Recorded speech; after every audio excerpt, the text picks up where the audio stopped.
भारतीय साहित्य परिषद लोक साहित्य आयाम की वैश्विक दृष्टि आत्म एवं विश्व बोध विषय पर गोष्ठी का आयोजन हुआ। विकास नगर सरस्वती विद्या मंदिर राजकीय इंटर कॉलेज बाबूगढ़ में अखिल भारतीय साहित्य परिषद उत्तराखंड लोक साहित्य आयाम द्वारा लोक साहित्य की वैश्विक दृष्टि आत्मबोध से विश्व बोध विषय पर अपनी लोक सांस्कृतिक विरासत को वैश्विक धरातल पर प्रतिष्ठित करने के संकल्प के साथ एक गोष्ठी का आयोजन किया गया। वैचारिक अनुष्ठान में डॉक्टर शैलेंद्र प्रांत प्रचारक, विशिष्ट अतिथि सौरभ पांडे, प्रधानाचार्य राजकीय इंटर कॉलेज बाबूगढ़ कलीराम भट्ट, लोक साहित्य आयाम प्रमुख रेखा खत्री रोहतांग, वरिष्ठ पत्रकार राकेश खत्री, अमर उजाला प्रभारी जितेंद्र जोशी, लोक सांस्कृतिक कर्मी डॉक्टर नंदलाल भारती ने दीप प्रज्वलित कर कार्यक्रम को आगे बढ़ाया। इस दौरान डॉक्टर शैलेंद्र ने कहा कि भारत ने प्राचीन काल से ही अपने शिक्षा केंद्रों से भी विश्व बोध का घोष किया है। उन्होंने कहा कि अगर मनुष्य सारी पृथ्वी को एक घर के समान मान ले तो दुनिया में आज जाति, धर्म, संप्रदाय, भौगोलिक सीमाओं को लेकर जितनी भी अशांति है वह कभी उत्पन्न नहीं होगी और पूरे विश्व में शांति सद्भावना कायम रहेगी। साथ ही मानवता फैलेगी फूलेगी। वही चौंसार बाबर की लोक सांस्कृतिक कर्मी डॉक्टर नंदलाल भारती ने कहा कि हमारी संस्कृति मानवतावादी रही है। यह मानवतावाद देश काल की सीमाओं से परे समस्त मानव जाति के कल्याण से जुड़ा है। इसलिए यह संस्कृत विश्वव्यापी रही है। साहित्य, पत्रकारिता और लोकतंत्र के मूर्धन्य विद्वानों की उपस्थिति में भारतीय साहित्य परिषद समस्त साहित्य अनुरागी और सांस्कृतिक प्रेमियों ने इस आयोजन में लोक साहित्य और वैश्विक दृष्टि आत्मबोध से विषय पर अपने विचार रखकर लोक साहित्य की उन गहराई को टटोलने का प्रयास किया। जानकार भी है। ऐसे में आज का जो युवा पीढ़ी है साहित्य की और उनकी कम रुचि है, ऐसे में उन युवाओं के लिए आप क्या संदेश देना चाहेंगे? देखिए, अखिल ये साहित्य परिषद का विभिन्न आयामों में कार्य चल रहा है। उनमें से एक शोधार्थी आयाम भी है और एक बाल साहित्य आयाम है।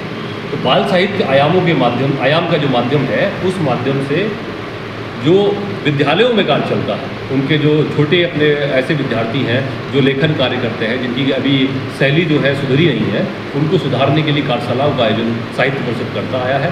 और ऐसे ही शोधार्थियों का जो अपने विश्वविद्यालयों में पढ़ रहे हैं ऐसे बालक, ऐसे विद्यार्थी, उनके लिए भी साहित्य परिषद ऐसे मंचों को प्रदान करता है जिससे कि वो कुछ कार्य करें और अपने जो लोक साहित्य है, जो हमारी परंपराएं हैं, उनको आगे वैश्विक पटल तक पहुँचाएं।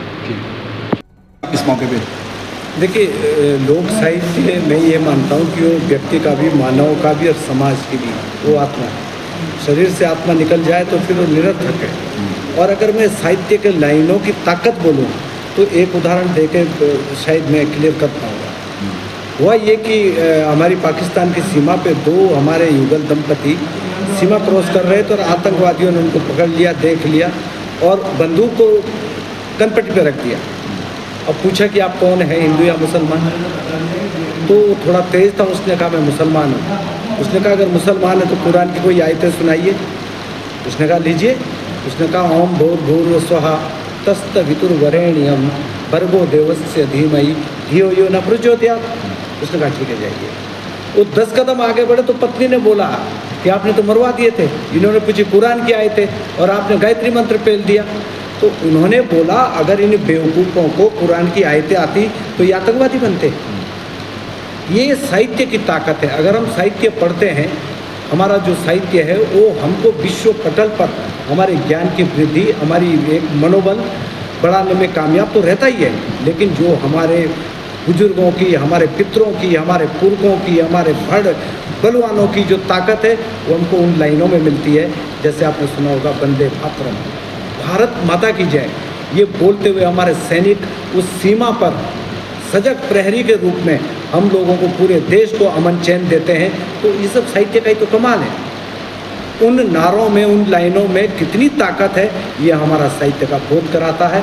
और ये लाइनें हमारे गांव से निकल करके जब विश्व के सामने आती है तो उसी लाइन को रेखांकित करते हुए हमारा साहित्य वहाँ पर प्रमाणित किया जाता है। और मैं चाहता हूँ कि साहित्य पढ़ना भी चाहिए, लिखना भी चाहिए और बाद में ये आपका परिचय भी बनेगा।